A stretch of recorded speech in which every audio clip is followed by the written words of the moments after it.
Hello नमस्कार दोस्तों, आज आप लोगों के लिए राजस्थान पुलिस की तरफ से एक बेहद ही खुशखबरी वाला नोटिफिकेशन जारी हुआ है। आप लोगों ने देखा होगा और न्यूज़ में भी आप सभी ने सुना होगा कि राजस्थान पुलिस कांस्टेबल की वैकेंसी आपकी आने वाली है। अभी तक आई नहीं है, वैकेंसी आने वाली है। तो आज हम उसके ऊपर डिटेल में चर्चा करेंगे कि अप्रोक्स हमारे कितने पद इस वैकेंसी में होने वाले हैं, क्या क्या इसका एज रिलैक्सेशन हो सकता है, कौन कौन लोग इसमें अप्लाई कर सकते हैं, क्या 10th पास इसमें अप्लाई करेंगे या फिर 12th पास कैंडिडेट इसमें अप्लाई कर सकते हैं।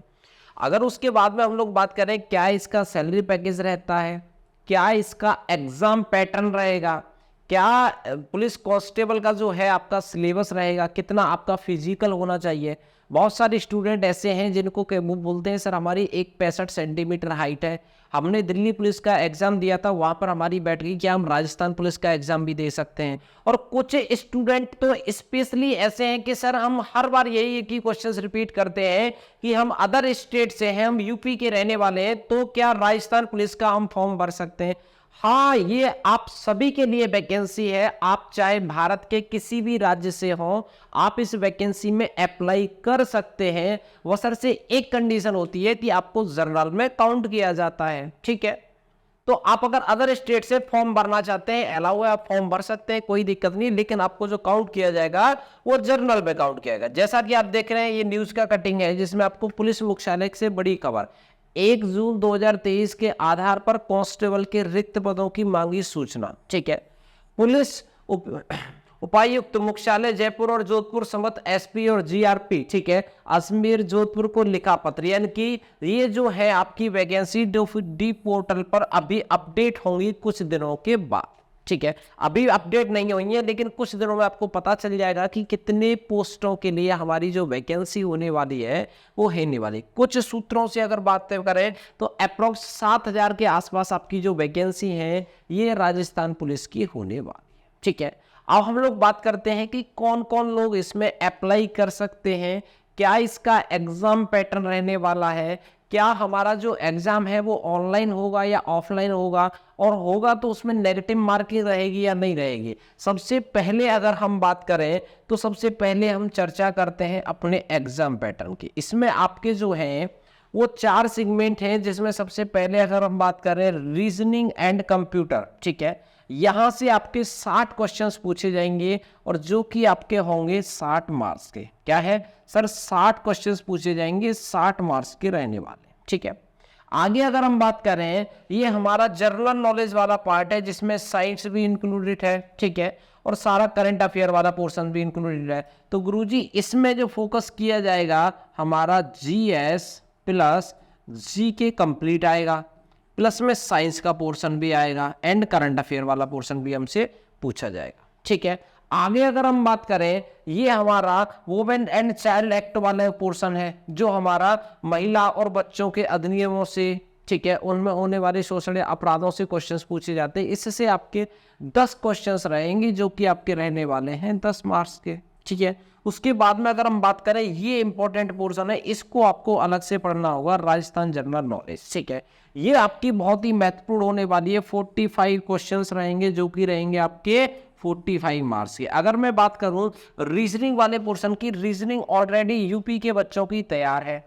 जीएस में भी अगर मैं मान के चलूं तो अप्रॉक्स इनका 60% कवर है जीएस वाला पोर्शन, लेकिन राजस्थान तो इनको अलग से पढ़ना ही होगा अदर स्टेट वालों को। जो राजस्थान के बच्चे हैं जो और भी एग्जाम देते हैं तो कहीं ना कहीं राजस्थान वाले जीके वाला पोर्शन है उस पर उन्हें भी फोकस करना होगा। जो हमारा पेपर होगा वो रहेगा हमारा ऑफलाइन मोड में और इसमें होने वाली है आपकी 1/4 की नेगेटिव मार्किंग।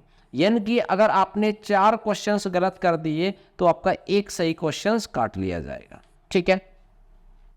150 क्वेश्चंस रहने वाले हैं, 150 क्वेश्चंस रहेंगे और 150 मार्क्स का ही हमारा टोटल एग्जाम होगा, ठीक है। तो ये 4 सब्जेक्ट ये वाले पोर्शंस पे आपको फोकस करना है। नेगेटिव मार्किंग 1/4 की है, ऑफलाइन आपका पेपर होने वाला है, ठीक है। ऑल ओवर इंडिया से आप लोग अप्लाई कर सकते हैं। इसमें कुछ वैकेंसियां ऐसी होंगी जिनमें आप 12th पास से फॉर्म भर सकते हैं और कुछ वैकेंसियां ऐसी रहेंगी जो आपके 10th और 10th लेवल की भी रहेंगी, ठीक है। दोनों लेवल की आपकी वैकेंसी आएंगी। जैसे ही डिटेल पूरी आएगी मैं उसके ऊपर भी आपको एक डिटेल वीडियो प्रोवाइड करा दूंगा। अब देखिए गुरुजी, देखते हैं फिजिकल कितना क्या क्या होना चाहिए। सर पैटर्न तो आप बताना भूल गए कि सबसे पहले क्या होगा। बेटा सबसे पहले जो होगा वो आपका रिटन एग्जाम होगा। क्या होगा? सबसे पहले जो होगा वो आपका रिटन एग्जाम होगा, तब उसके बाद में फिजिकल का नंबर आएगा। ठीक है, यहाँ पर अगर आप देखेंगे तो अगर हम बात करें सबसे पहले गुरुजी, जो हाइट है वो कितनी होनी चाहिए। जो मैंने स्टार्टिंग में आपसे मुद्दा किया था कि आपकी जो हाइट है वो 168 सेंटीमीटर होनी चाहिए, जो कि आपकी 170 से 2 सेंटीमीटर कम है। और 170 कहाँ पर मांगी जाती है? सर आर्मी में, जीडी में, ऐसी पोस्टों के लिए 170 सेंटीमीटर हाइट होनी चाहिए। अगर आप फीमेल कैंडिडेट हैं तो आपकी हाइट जो है वो 152 सेंटीमीटर होनी चाहिए। ठीक है, आगे अगर हम बात करें, ठीक है, अब गुरुजी यहाँ पर बात करें चेस्ट का। चेस्ट हमारा कितना होना चाहिए? चेस्ट अगर हम बात करें तो बेटा फुलाकर आपका जो होना चाहिए वो 86 सेंटीमीटर होना चाहिए।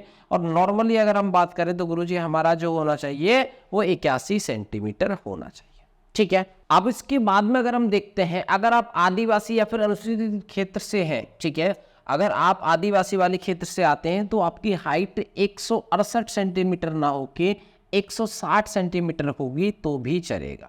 ठीक है, अब उसके बाद में सर ये कौन सा एरिया है जिसमें आपका नोटिफिकेशन आएगा, तो उसमें बाकायदा जो स्टेट वो डिस्ट्रिक्ट दिए जाएंगे, चाहे वो अरुणाचल प्रदेश वाला क्षेत्र हो या फिर मणिपुर वाला क्षेत्र हो, उनके लिए जो हाइट है वो 160 सेंटीमीटर चलेगी। क्यों? क्योंकि उनकी जो हाइट है वो थोड़ी सी कम रहती है। अगर फीमेल कैंडिडेट है तो उनकी 145 सेंटीमीटर भी हाइट चलेगी। अगर बॉयज की बात करें तो सर उनका जो सीना होना चाहिए वो फुलाव के साथ में 69 सेंटीमीटर और नॉर्मल में उनका होना चाहिए 74 मीटर। जैसे कि जब कभी भी आप जाते हैं आर्मी में भर्ती होने के लिए तो आपसे कहते हैं जवान सीना फुलाओ, तो ऐसे करके आप फुला के दिखाते हैं, तब आपका जो फुलाव है वो 5 सेंटीमीटर होना चाहिए। और गर्ल्स के लिए ये नहीं मापा जाता है। अब एक इंपॉर्टेंट चीज आपको यहाँ पर देखने के लिए मिलेगी कि जो फीमेल कैंडिडेट है, जो गर्ल्स है, उनका जो वजन है वो 47.5 kg से कम नहीं होना चाहिए। क्यों? क्योंकि लड़कियों के अंदर ये बहुत बड़ी कमी देखने के लिए मिली है कि उनका वेट जो रहता है ऐसी फोर्सेस के लिए बहुत कम रहता है। तो इसलिए उन लोगों ने बाकायदा लिख के दिया है कि 47.5 यानी कि 47.5 किलो से कम वजन नहीं होना चाहिए, अदरवाइज हम उसे कुपोषण के शिकार में काउंट करेंगे, यानी कि आपकी हेल्थ ठीक नहीं है, सिंपली। ठीक है, तो बॉयज के लिए ये कोई क्राइटेरिया नहीं है। उनको पता है कि अगर कोई लड़का है जिसकी 168 सेंटीमीटर हाइट है और वजन भी तो ऑटोमेटिकली ठीक ही होता है, तो इसलिए यहाँ पर कुछ लिखा नहीं। आगे अगर हम बात करें नेक्स्ट, यहाँ पर देखो कैटेगरी वाइज, यहाँ पर देखो अगर मेल कैंडिडेट है तो आपको 5 किलोमीटर की जो रनिंग है वो आपको कंप्लीट करनी होगी 25 मिनट के अंदर। अगर आप फीमेल कैंडिडेट हैं तो फीमेल कैंडिडेट के लिए यहाँ पर आप ध्यान से देखिए, आपको 5 किलोमीटर की जो रेस कंप्लीट करनी पड़ेगी वो करनी पड़ेगी 35 मिनट के अंदर। बहुत आसान है, नॉर्मली बच्चे 25-25 मिनट में लगा देते हैं, यहाँ पर 10 मिनट एक्स्ट्रा है। अगर आप एक्स सर्विसमैन है तो भाई आपको थोड़ी सी छूट और मिलेगी। अब उसके बाद में आपको यहाँ पर 25 था, यहाँ पर बॉयज की कंपेयरिंग में 30 मिनट हो गया उसी 5 किलोमीटर के लिए। और आजकल तो नैनो चिप आ गई, चिप लगा देते हैं तो आज से काउंट हो जाता है कि आपने 5 किलोमीटर दौड़ा या उससे एक्स्ट्रा दौड़ा। क्यों? क्योंकि जब 400 मीटर का राउंड रहता है और बच्चे भागना स्टार्ट कर देते हैं, ठीक है, तो बच्चे भूल जाते हैं कि मैंने 10 चक्कर लगाए या 12 चक्कर लगाए, तो वो चिप डिटेक्ट कर लेता है और तुरंत बता देता है कि आपकी जो रनिंग है वो इतने पर ही पूरी हो गई थी, आपने 1 चक्कर एक्स्ट्रा वैसे ही लगा दिया। ठीक है, तो पहले ही टाइम रुक जाता है। जैसे आपका टाइम मीटर पूरा होगा कितना, सर आपका जो मीटर है वो 5 किलोमीटर है वो आपका कंप्लीट हो जाएगा, तुरंत आपका जो टाइमर है वो रुक जाएगा। ठीक है, क्या हो जाएगा? वो टाइमर है वो आपका तुरंत रुक जाएगा। तो बिल्कुल निश्चिंत रहें, अपनी तैयारी में जी जान से जुट जाएं। सरकारी परीक्षा की तरफ से भी आप लोगों के लिए डेली बेसिस पे क्लासेस प्रोवाइड कराई जा रही हैं, चाहे वो आपका राजस्थान कांस्टेबल हो, चाहे वो आपको दिल्ली पुलिस कांस्टेबल हो, चाहे वो आपका बिहार पुलिस कांस्टेबल हो, सभी के लिए आप लोगों के लिए क्लासेस प्रोवाइड कराई जा रही है। तो आप सभी से अनुरोध है कि आप सरकारी परीक्षा चैनल को पहले सब्सक्राइब करें और ढेर सारा प्यार दें। चलिए हम लोग मुलाकात करते हैं अपनी नेक्स्ट वीडियो में, तब तक के लिए जय हिंद, जय भारत।